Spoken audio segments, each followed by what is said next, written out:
general ဒီ Flutter နဲ့ code တွေဆောင်းရေးမှာကျွန်တော် Flutter ကို install ပါမယ်ကျွန်တော် Google မှာ Flutter installation ထည့်လိုက်ပါရိုက်ပြီးတော့အခါကျရင်ကျွန်တော်ဒီအောက်ကိုလည်း switch ချလိုက်တဲ့အခါကျရင်ဒီ Flutter logo လေးနဲ့ Flutter doc ဆိုတဲ့ဟာလေးကိုရှာပါရှာပြီးတော့ရင်ဒီ choose your deployment platform ဆိုတဲ့ဟာမှာကျွန်တော်ဒီ second window ဖြစ်တဲ့အတွက်ကျွန်တော် window ရွေးပါမယ်macOS ဖြစ်တဲ့လူတွေက macOS နဲ့လုပ်လို့ရပါတယ်ကျွန်တော် Android app တွေကျွန်တော်စာရေးမှာဖြစ်တဲ့အတွက် Android ကိုရွေးပါမယ်တော့ဘူးလ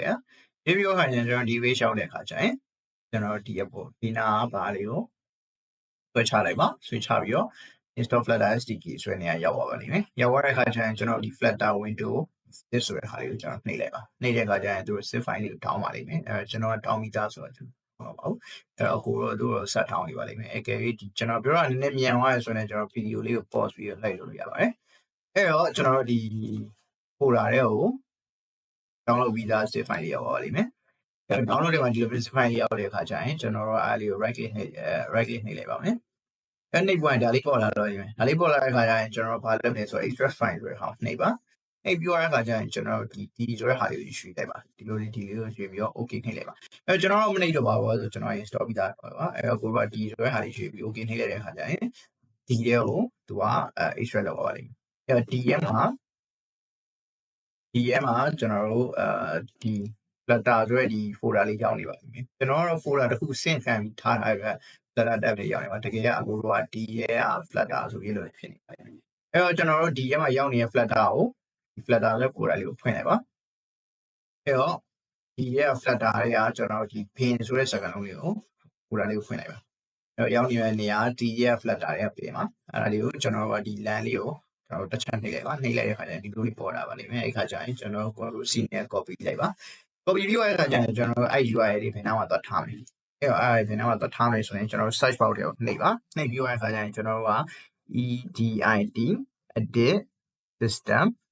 env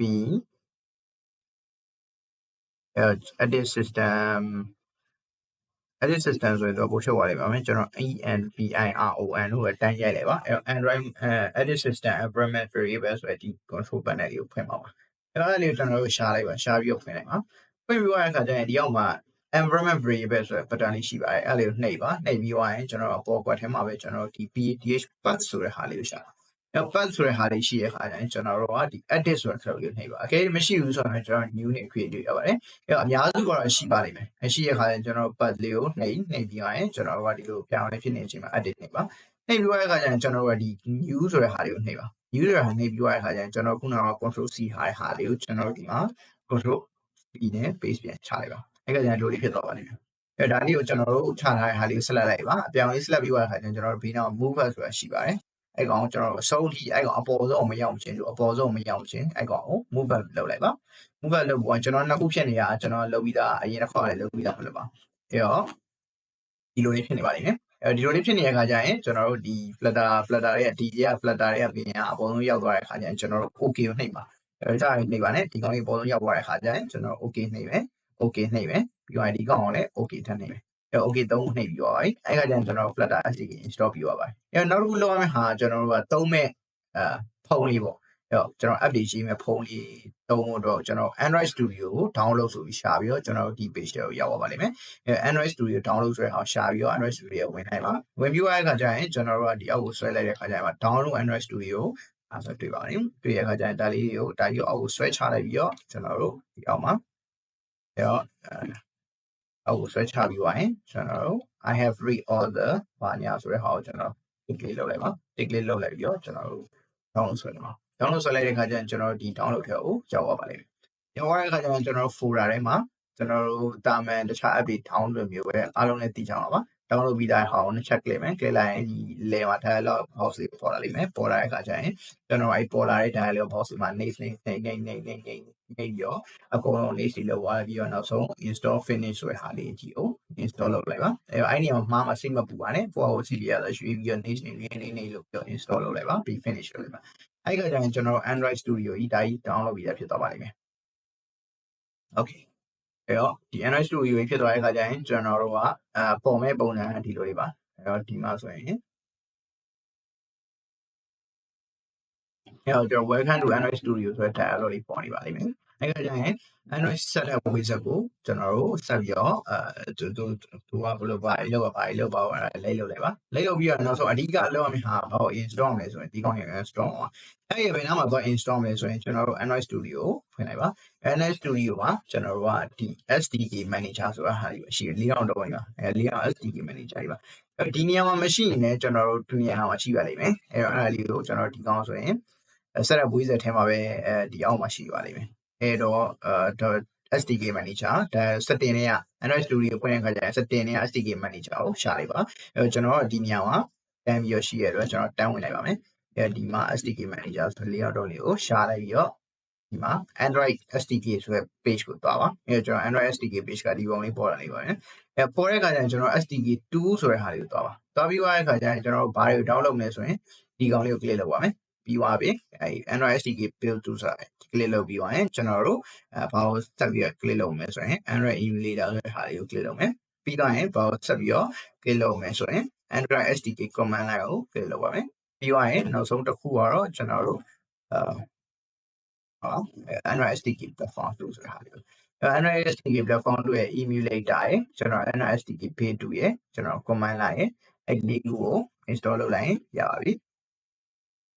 အဲ့တော့ channel ဟာတော့မလို့ပါဘူးဒီမှာပြထားတဲ့အတိုင်းဒီမှာသူက5ခုပြထားပါတယ်အဲ့တော့ channel ဟာတော့မလို့ပါဘူး Android SDK platform ကအဓိကပါအဲ့တော့ Android SDK platform 2ထားပါရင်အဓိကပါဒီကောင်ပိုင်ရပါပြီအဲ့တော့အဲ့လေးကို install လုပ်ပြီးရတဲ့အခါကျရင်ကျွန်တော် apply နှိပ်ရပါ apply ကိုနှိပ်လိုက်တဲ့အခါကျရင်သူကအဲ့လေးကိုသူက install လုပ်ရပါလိမ့်မယ် download လုပ်ရပါလိမ့်မယ် okay အဲ့တော့download ပြီးသွားတဲ့အခါကျရင်ကျွန်တော်တို့ကဘာဆက်လုပ်မလဲဆိုတော့ဒီဟာဒီဘက်ကဒီမှာ device manager ဆိုတာဟာရှိပါတယ်အဲ့ဒါကိုရှာလိုက်ပါအဲ့တော့ device manager ဒီနေရာမှာမရှိဘူးဆိုရင်တခြားဘယ်နေရာမှာရှိနိုင်လဲဆိုရင်ကျွန်တော်တို့ဒီမှာပြထားရတဲ့အတိုင်း device manager ရှာမတွေ့ရဘူးခါကြရင်ပထမဆုံးကျွန်တော်တို့ဒီမှာ welcome to Android Studio ထားလာပြနေတဲ့ခါကြရင် click more option ကို icon လေးကိုနှိပ်ပါနှိပ်ပြီးသွားရင်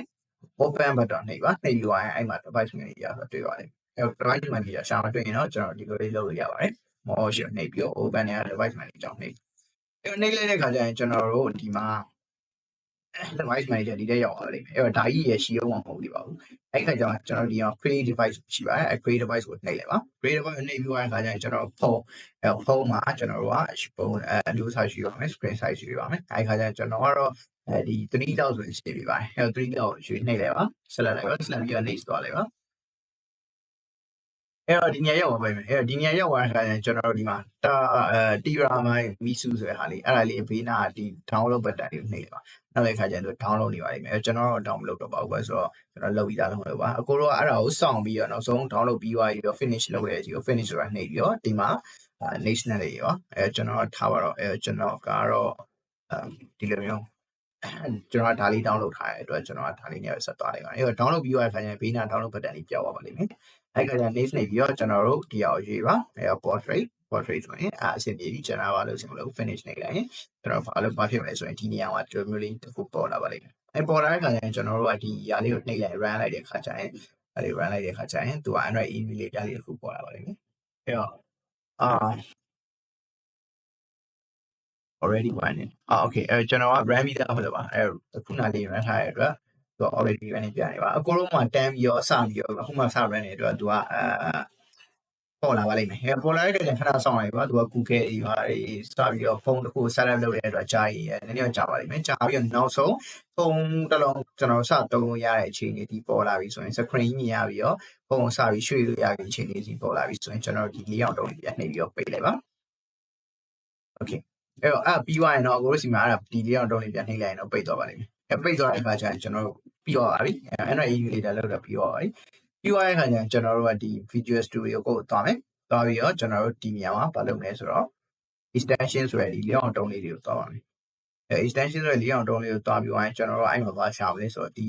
data ဆိုတာရှာလိုက်ပါဒီ data ဆိုတာရှာပြီးသွားတဲ့အခါကျရင်ကျွန်တော်တို့ဒီနေရာမှာ install ဆိုတာတွေရှိပါလိမ့်မယ်အဲ့တော့ install နှိပ်လိုက်ပါ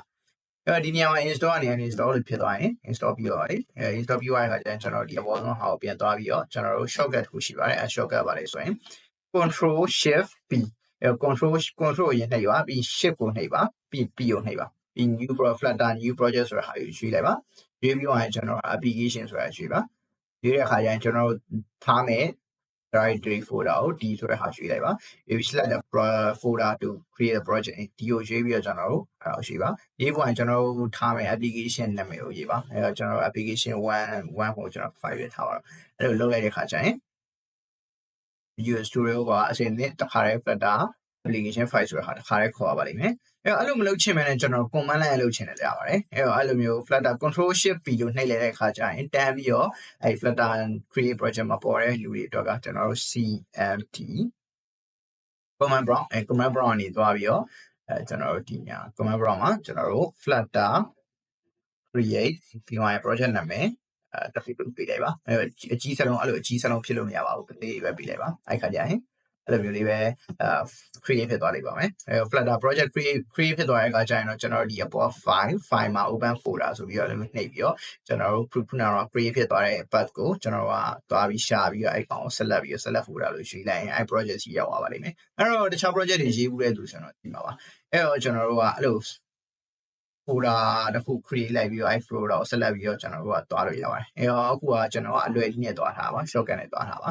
အဲ့သွားတဲ့အခါကျရင်ဒီ screen လေးပေါ်လာပါလိမ့်မယ်ဒီ screen လေးပေါ်လာပြီဆိုတော့ကျွန်တော်တို့က installation ကိုပြီးပါပြီကျွန်တော်တို့ဒီ node device တွေကိုနှိပ်လိုက်ပါ node device တွေနှိပ်လိုက်တဲ့အခါကျရင်ဒီမှာကျွန်တော်တို့ခုနကလုပ်ထားတဲ့ဒီတစ်ပတ်ထဲက Android Studio ထဲမှာကျွန်တော်တို့လုပ်ထားတဲ့ဒီအဲ့ဒါလေးကဒီညမှာလာပေါ်ပါလိမ့်မယ်အဲ့ညပေါ်လာပြီဆိုရင်တော့ installation ကိုပြီးပါပြီ